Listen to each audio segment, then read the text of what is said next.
Hola Luis, bienvenido. Soy Audio.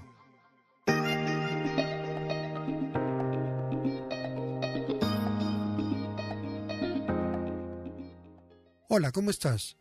Mi nombre es Luis Hernández, yo soy Audio y quiero invitarte a esta nueva edición de nuestro podcast. En principio me gustaría pedirte que le des un like a este episodio. Sí, dale un like y compártelo con tus amigos, con tu familia. Eso nos va a permitir llegar a un mayor número de gente y entonces cada vez más personas se van a enterar acerca de los temas de los que aquí tú y yo conversamos. Y uno de esos temas es el de la educación que antes hemos tocado, pero que quiero volver a abordar por la importancia que tiene. Porque para mí la educación es fundamental, va a la par de la salud.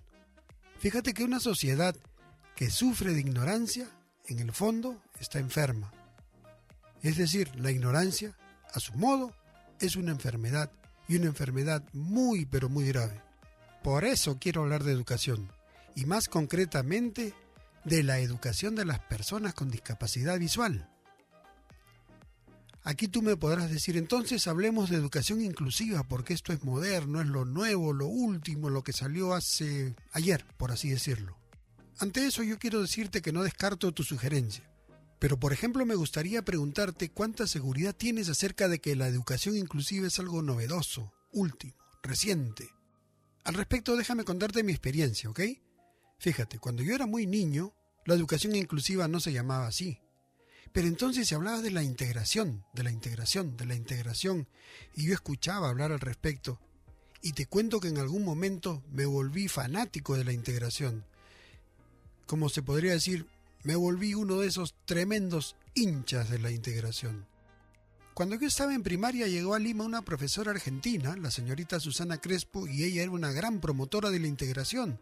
Y recuerdo que se reunió con mis padres. Ella los citó en el hotel donde estaba alojada. Mis padres fueron, conversaron y por supuesto se sintieron maravillados con eso de la integración. En buena cuenta, pues, se sintieron enamorados de lo que ahora se llama inclusión. Y a raíz de ello, a partir del ambiente integracionista, ahora diríamos inclusionista en el que yo vivía, me propuse estudiar la secundaria con chicos y chicas que veían, y así lo hice, ¿eh? Y hasta hoy conservo gratos recuerdos del colegio en el que estudié. Pasé por momentos difíciles, por supuesto, cualquier cantidad de dificultades, pero ahora no voy a hablar de eso. No voy a calificar ni a la educación inclusiva ni a la educación especial, pero sí me voy a preguntar por esta. ¿Qué ha sido de la educación especial?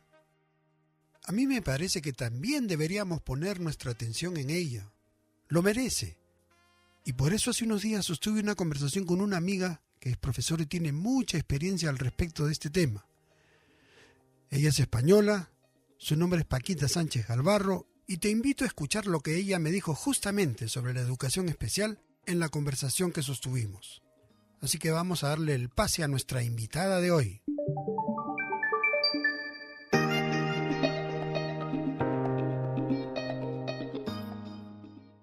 Paquita, ¿cómo estás? Bienvenida a Soy Audio. Pues muy bien, aquí con un calorcito bastante fuerte, pero claro, estamos como aquel que dice en verano, ¿verdad? Y sin aquel que dice, estamos en verano y por tanto, pues no queda otra que tener calorcito, ¿verdad? Vacaciones de verano, como decía una vieja canción de la Fórmula Quinta. ¿Te acuerdas tú de ese conjunto, la Fórmula Quinta? Vacaciones de verano para ti, vacaciones de verano. Es una muy famosa esa canción.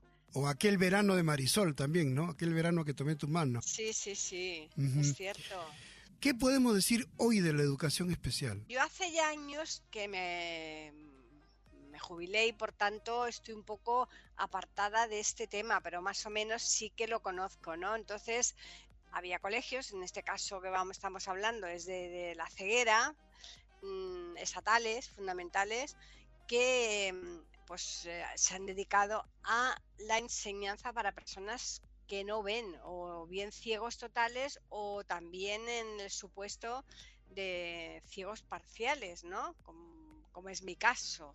Yo tengo un resto bueno que me permite, pues por ejemplo, no llevar bastón por la calle, pero sin embargo no tengo una visión como total, digamos, para decir que veo perfectamente, ¿no? Entonces, ¿qué ocurre? Pues que en estos colegios que aquí, que son los que yo conozco más a nivel del Estado español, pues son la ONCE las que se ha encargado de crearlos y también de dirigirlos con el personal propio de la ONCE. Y ahí pues iban niños que tenían esta problemática, esta deficiencia y con personal que estaban preparados para esta enseñanza. Esta enseñanza especializada pues es muy importante porque estos colegios directamente tienen un personal, por aquí en España hasta por lo menos hasta cuando yo he estado ahí trabajando eran todos oposiciones donde la gente entraba pues con unas cualidades y unas destrezas para enseñar a estos niños. Ahora creo que ya pues fundamentalmente pienso, por lo que yo he podido comprobar, hay empresas que se dedican al empleo público, no solamente en este caso de la ONCE, sino de cualquier empresa, y convocan plazas y tú echas los currículum y los que normalmente tienen pues más posibilidades porque sean los que reúnan, digamos, las cualidades o las características que ellos están pidiendo, pues son las que le asignan esos puestos. Antes no, antes había unas oposiciones con una temática y la gente se presentaba y si había una plaza o 20 plazas, pues los que estaban en los primeros lugares pues eran los que se hacían con esa plaza, ¿no? Pero bueno, en cualquier caso, eso no tiene mayor importancia. La cuestión está en que esos profesores, esos cuidadores, ese personal en general, estaban preparados para atender a estos niños con esa deficiencia. ¿Por qué hoy se da tanto impulso a la educación inclusiva? Porque se entiende que la persona que tiene una deficiencia no tiene por qué estar educándose, aprendiendo en escuelas especiales, sino que tiene que estar pues incluyéndose en cualquier aula con el resto de niños, con cualquier niños que existan sin ningún tipo de deficiencia o a lo mejor hay varios niños con distintas deficiencias.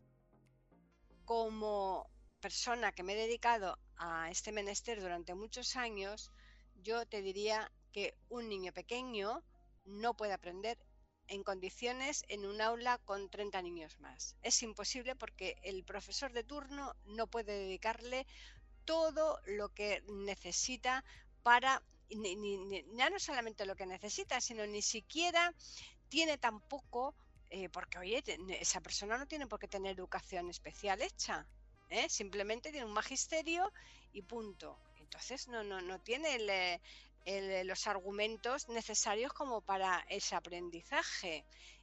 Yo, a mi manera de ver, lo que creo que sí que la persona debe, el ciego, como el sordo, como el cojo, como el manco, quien sea, en la medida de lo posible sí que debe integrarse en la sociedad, pero a partir de una determinada edad. Entonces, a lo mejor que haga una educación infantil y una educación primaria y después a lo mejor ya en el bachillerato, a partir del bachillerato que ya tiene esa persona, ya está formada y ya tiene pues adquirida todas las maestrías que se necesitan para el aprendizaje, entonces sí pueden estar en un aula con más niños. ¿Sabes lo que ocurre? Que mira, hay niños que sí que están muy bien en esos centros, pero ¿cuáles son? Pues los que tienen una familia con un nivel cultural que le sirve de apoyo, que todo lo que no han podido aprender en el aula, después en su casa, la familia le ayuda. Pero claro, tienes que contar con, con esto y eso no ocurre normalmente. Y aunque tengan padres que intelectualmente puedan ayudarles, no todos tienen tiempo para dedicarle después, cuando llegas a casa a las 6, a ponerte a decir, mira, que aquí en los Pirineos están al norte de España, que tal y que cual, y les enseñe, que es muy difícil. Yo entiendo que eso es muy complejo. ¿Habría alguna solución frente a eso? ¿Cómo paliar la ausencia de los padres por problemas laborales?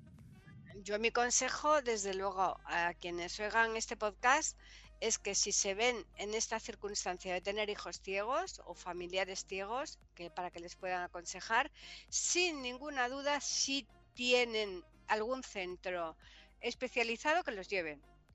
Y después ya cuando tengan adquirida pues estas destrezas, que ya sea pues a partir más o menos de los 14 años, si quieren, entonces ya sí que los lleven a colegios con niños en donde no haya estas deficiencias, digamos, para entendernos, colegios normales, ya decimos entre comillas, porque normales son todos, colegios normales son todos, pero de inicio, yo desde luego, mira, yo he tenido ocasión de dar clase a niños que venían de estar en colegios así ya integrados o incluidos, como les llaman ahora, durante unos años, y a lo mejor venir ya estar en la ESO, la educación secundaria obligatoria de aquí, que yo no sé ahí en otros países cómo le llamarán, pero para que se hagan una idea, pues el anterior paso al bachillerato. Estos niños, yo he tenido ocasión de que los padres, viendo que sus hijos no aprendían o no aprendían todo lo que tenían que aprender y que les iban pasando de curso, porque ese es el problema. El problema no es que tú estés ahí en el aula y no aprenda. El caso es que el profesor, pues por pena, no vamos a decir con mala fe ni mucho menos, sino todo lo contrario, por pena, pues pobrecito el ciego, pues lo pasamos de curso y lo pasan de curso y no tienen ni idea. ¿No crees tú también que el profesor lo hace para no tener problemas? Ya lo paso, no me afecta en nada, lo paso nomás. Bueno, puede haber casos, por supuesto, de esos, ¿no? Eso sin ninguna duda puede haber casos que digan, mira, ya me quito el ciego de encima. Pero yo quiero pensar que fundamentalmente lo hace pues porque le da pena de que el ciego, pues mira, como no ha podido aprender, pobrecito, y yo no me he podido dedicar a él, pues no lo voy a tener aquí un año tras otro. Bueno, Paquita, te agradezco mucho tu presencia y espero que no sea la última vez que conversemos sobre tantos otros temas que siempre es bueno comentar para ir sacando conclusiones y aprender más de otras realidades. Tu despedida, Paquita. Cuando tú quieras, ya sabes que estoy a tu disposición y yo encantada, porque la enseñanza o cualquier otro tema que yo pueda aportar algo, pues sin ninguna duda será un placer.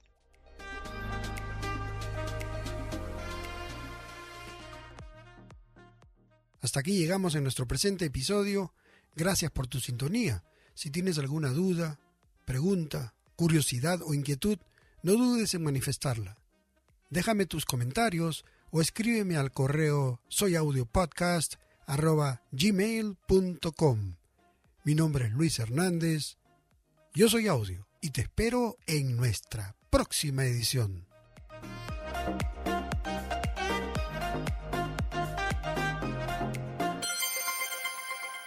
Soy Audio.